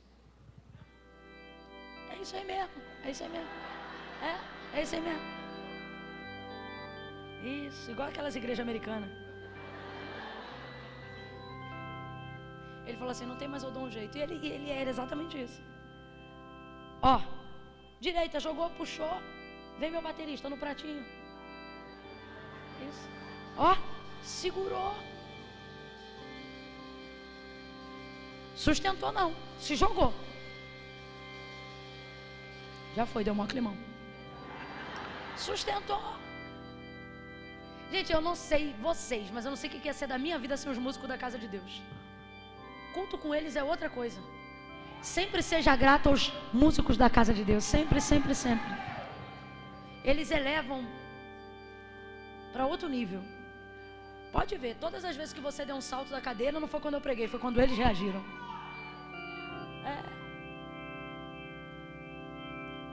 Aí veja, se jogou na água, tomou um susto. Os discípulos, João e os demais, vão levando o barco com a rede e os peixes para a margem. Hein, Pedro? Rapaz, quando você está fora da posição, tudo fica mais difícil. Até a fuga. Volta nadando de braço, para na margem da praia, bota a roupinha. Quando eles chegam na margem da praia, do lago, Camila, mas é praia ou é lago? É lago, mas em Israel, esse lago é muito grande. Cada banda dele, a gente chama de praia. Mas acredite, é lago. É porque é muito grande e abastece toda Israel. É lindo, Deus te dê a graça de um dia poder ir em Israel. E aí, quando para lá, vai acontecer igualzinho está escrito no Inário da Harpa Cristã da Assembleia de Deus. Tem no fogo peixe e pão, E Jesus que os convida. E aos Blay. Vem cear, o mestre chama. Vem cear. Mesmo hoje tu te morres saciar. Poucos pães multiplicou, mas em vinho transformou. Vem faminto a Jesus, vem cear. Tem brasa, tem peixe, tem pão e tem Jesus ao redor daquela fogueira. Aí olha o que o texto diz, isso é muito sério, olha o que o texto diz. E era esta, João faz questão de escrever, e era esta, quem lembra? Não falou na primeira, não falou na segunda, mas ao redor de uma fogueira, onde Pedro negou Jesus. Agora vem ele para tratar do assunto em que vez? Ao redor de uma. Ai, ai, ai, ai, ai. Tem como ser mais intencional do que isso? Tem não? Na verdade, para Jesus tem. Ele deixa para tratar na terceira vez, ao redor de uma fogueira, e ele pergunta quantas vezes? Deus não vai deixar você esquecer do que Ele quer te lembrar. Existem coisas que você fez lá atrás e você quer botar no bojo do Pai. Perdoados estão os meus pecados. E Jesus está dizendo: você não é todo mundo, tem coisa que não vai passar, nós vamos tratar. Agora eu te pergunto, Jesus já perdoou Pedro, sim ou não? Jesus está magoado com Pedro? Ofendido com Pedro? Ressentido com Pedro? Então Jesus não vai confrontar Pedro por causa dele, de Jesus. Jesus vai confrontar Pedro por causa de quem? Porque senão isso vai ser um problema no ministério dele. Isso vai ser um problema na chamada dele. Isso vai ser um problema na... Entenda, as coisas que Jesus está desentulhando, confrontando, te inquietando, te inquirindo, te incomodando, não é porque elas são um problema para Ele, é porque Ele sabe que se Ele não confrontar, elas serão um problema para você, elas serão um problema para o exercício do teu ministério. Por isso Ele vai ser intencional. Na terceira vez, ao redor de uma fogueira, Ele pergunta 3 vezes: Pedro, tu me amas? Senhor, eu te amo. Segunda: Pedro, tu me amas? Senhor, eu te amo. Estou parafraseando, porque a variação do grego muda, mas o ponto principal que eu quero atingir é este aqui. Pedro, tu me amas? Você leu comigo. Ele não ficou triste pelo que Jesus perguntava, ele ficou triste porque Jesus fez a mesma pergunta ele entendeu na hora.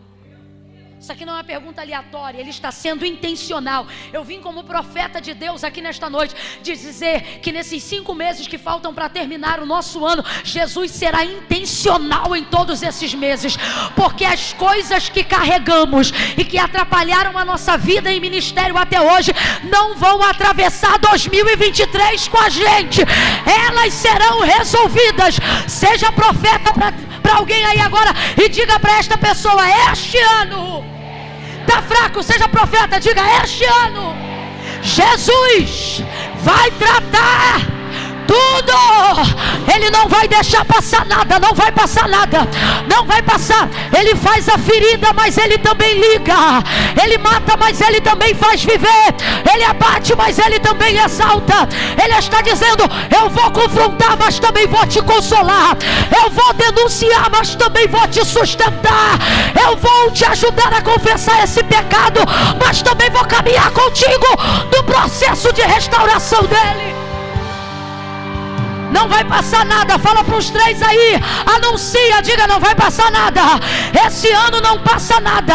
Passou 2021, passou 2022, passou, mas de 2023, assim diz o Senhor, este ano não vai passar nada.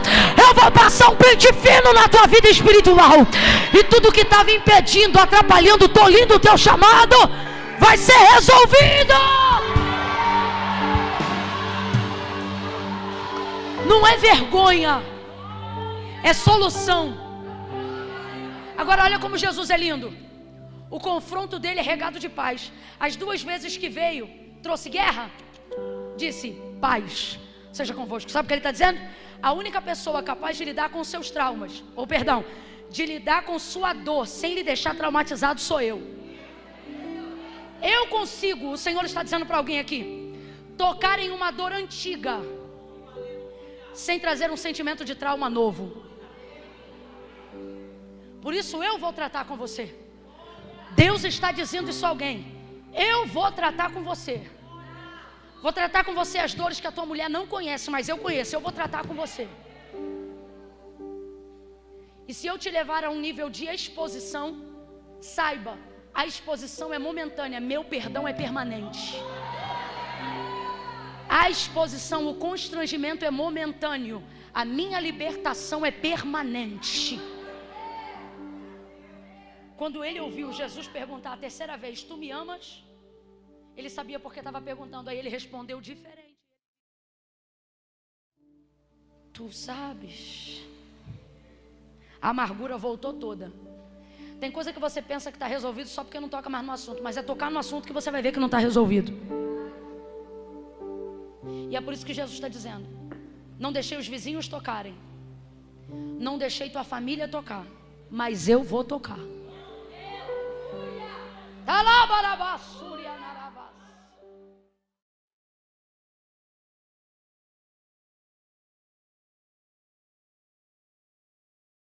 Sabe, Senhor, que eu te amo. Eu acho lindo, isso aqui a gente tem que aprender com Pedro.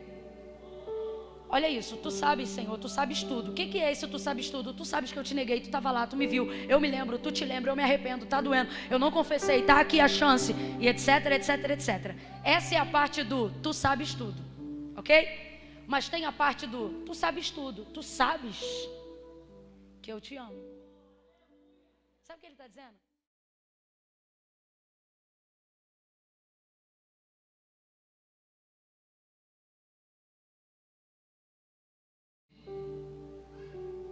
Tu sabes que eu não sou perfeito? Tu sabes que eu errei? E eu sei que tu sabes que eu sei e me arrependo. Mas tu também sabes que o meu amor é verdadeiro. Tá aí uma coisa que esse Pedro tem.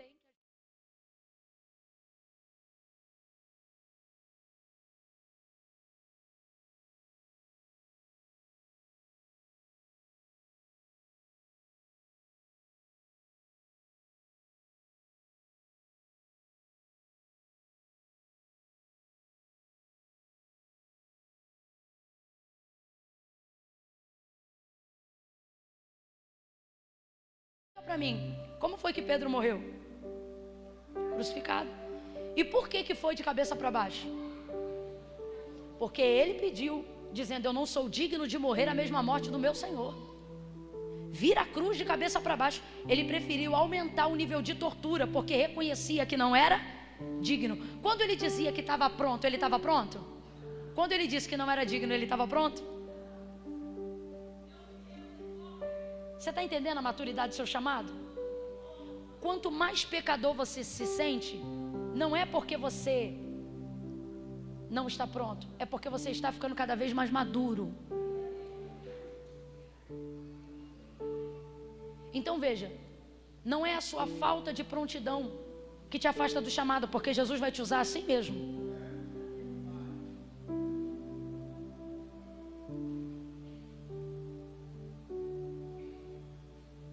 É a falta de humildade, de entender que a gente não tem que ser perfeito, a gente só tem que ser sincero.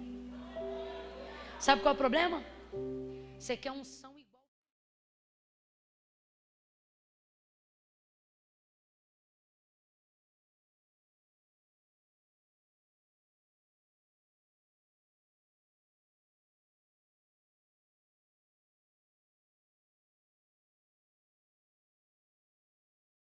Pelo número quantitativo de agendas, mas é pela nossa intimidade. Então veja bem, com quem você consegue ser mais íntimo? Com quem consegue ser mais sincero com você? Sim ou não? Sim ou não?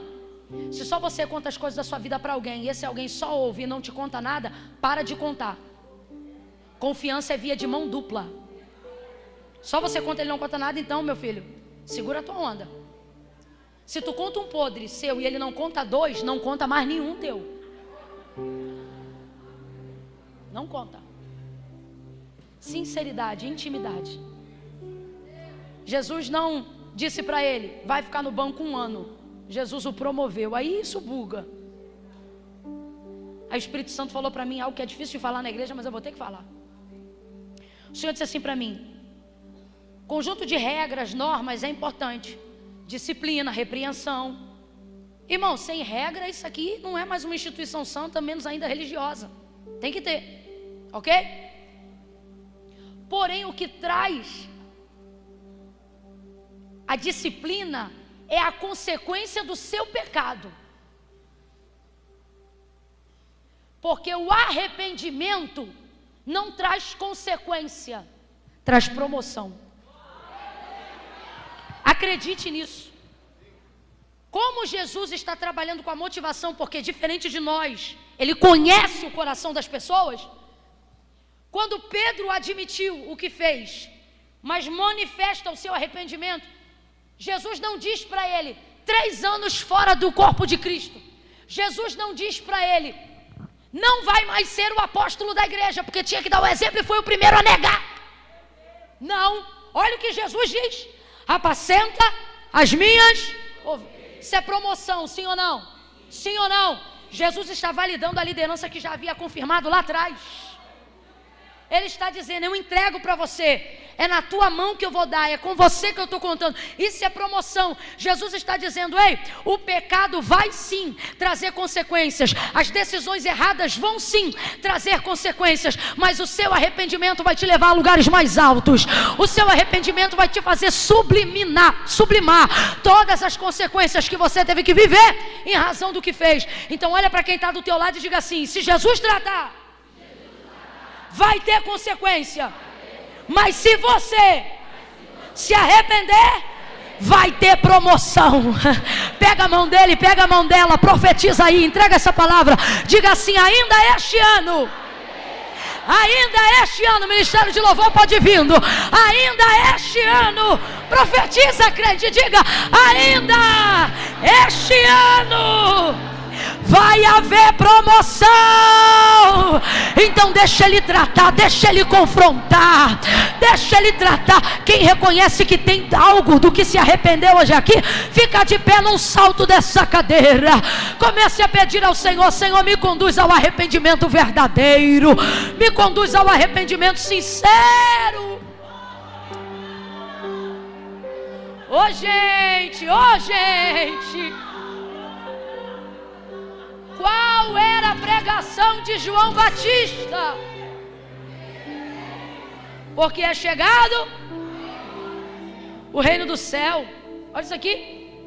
O que traz o reino? Língua estranha? O que manifesta o reino? Arrependimento.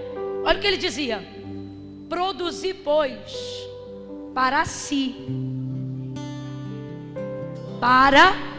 Sabe o que ele está dizendo? Quando você se arrepende, sabe quem é o maior beneficiado? Produzam, pois, para si frutos dignos de... E ele gritava, arrependei-vos, porque é chegado o reino de Deus. Arrependei-vos. Sabe qual é a minha oração hoje aqui? Que o Senhor nos leve a um arrependimento verdadeiro, a uma consciência plena de que verdadeiramente não somos dignos. Não há mérito em nós, mas há disposição em obedecer.